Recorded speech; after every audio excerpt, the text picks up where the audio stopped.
Ciao, sono Anna e questo è My Italian Circle. Pronto sei tu? Che sai tu di pronto? Per 800 anni ho istruito io, Jedi.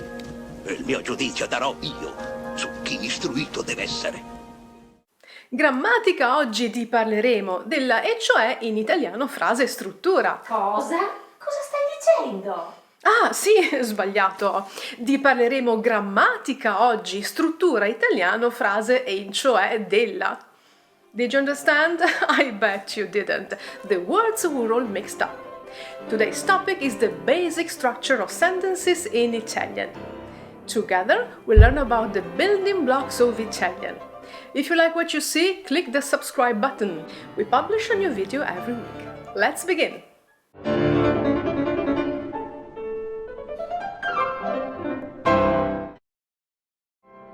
The building blocks of Italian. When we launched this channel a little over 1 year ago, we published a video on how to build basic sentences in Italian.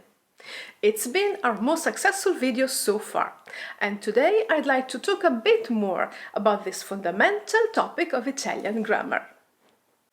What do very different languages like English, Italian, Russian, and Chinese have in common? They share the same basic sentence structure.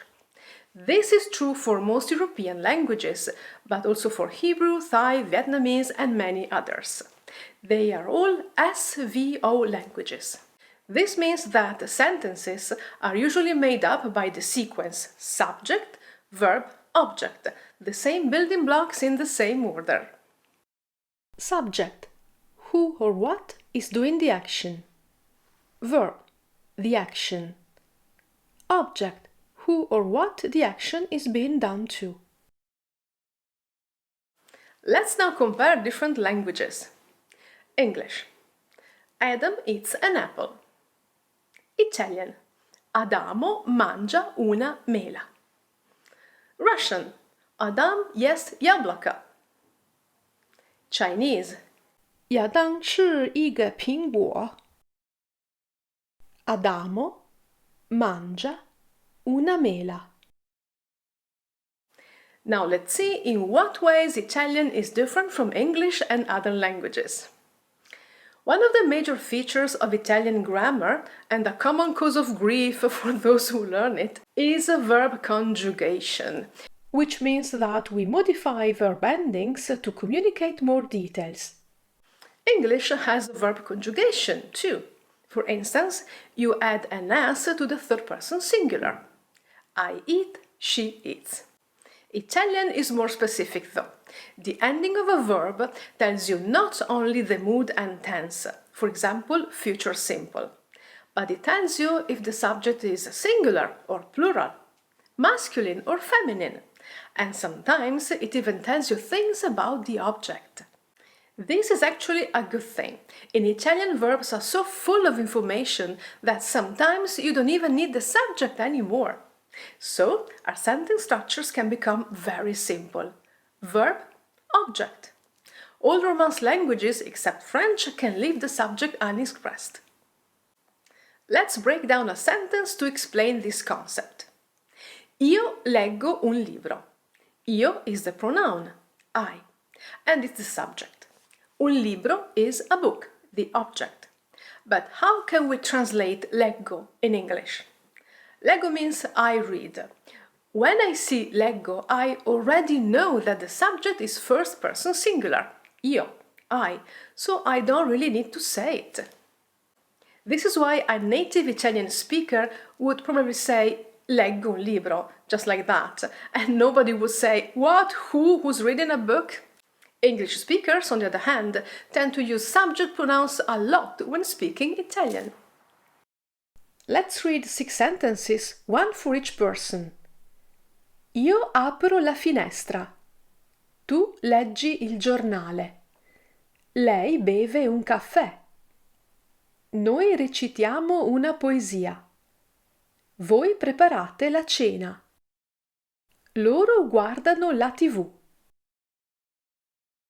Now let's drop all subject pronouns. These 6 sentences are very natural in Italian.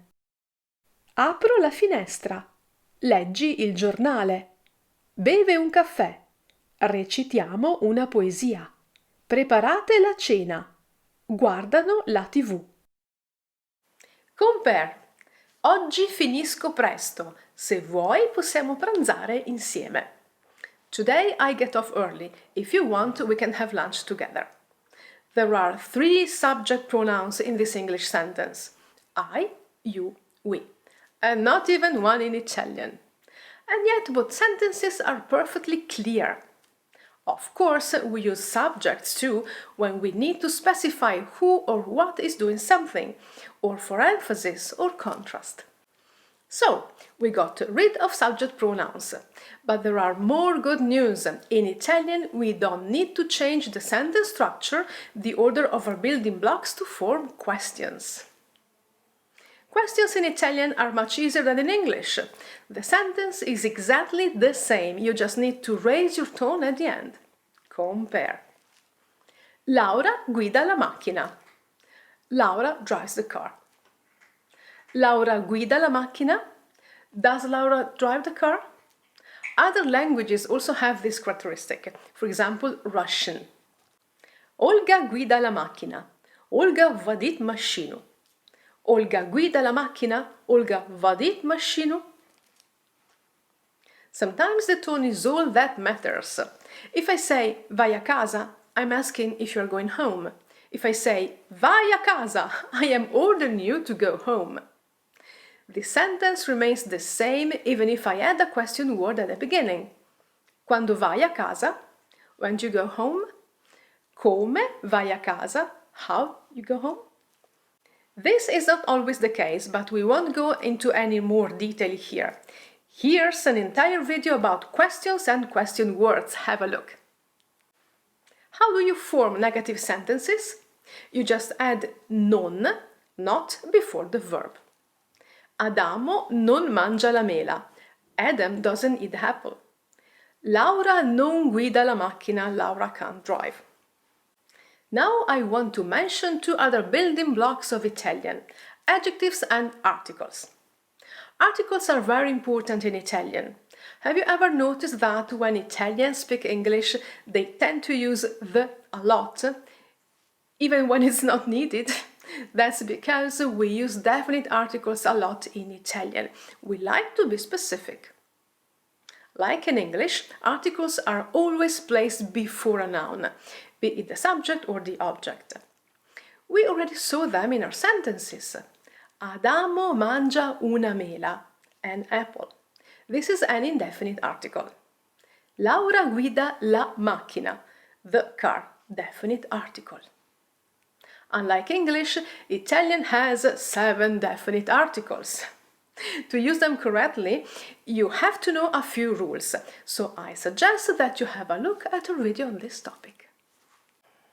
Finally, let's talk about adjectives. Adjectives are words like good, bad, beautiful, interesting, and so on. And even if they are not the most important part of a sentence, communication would be very poor without them.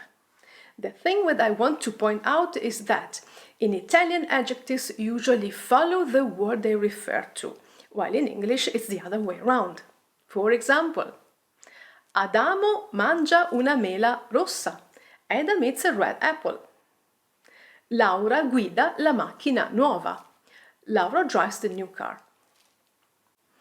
In English, articles and adjectives never change. It doesn't matter if we're talking about just one thing or many things. The red car, the red cars. In Italian, instead, we have singular and plural forms of articles and adjectives. We also have masculine and feminine forms because in Italian all nouns have a gender and there is no neutral. The car, la macchina, is feminine. And again, we have a video about adjectives. Now let's put these words in the right order. Can you build the final sentence? Giacomo guida una motocicletta rossa. Of course, Giacomo here is motorcycle champion Giacomo Agostini, riding a red and silver MV Agusta. You can find all the videos mentioned above on this channel and on our website, together with transcripts and exercises.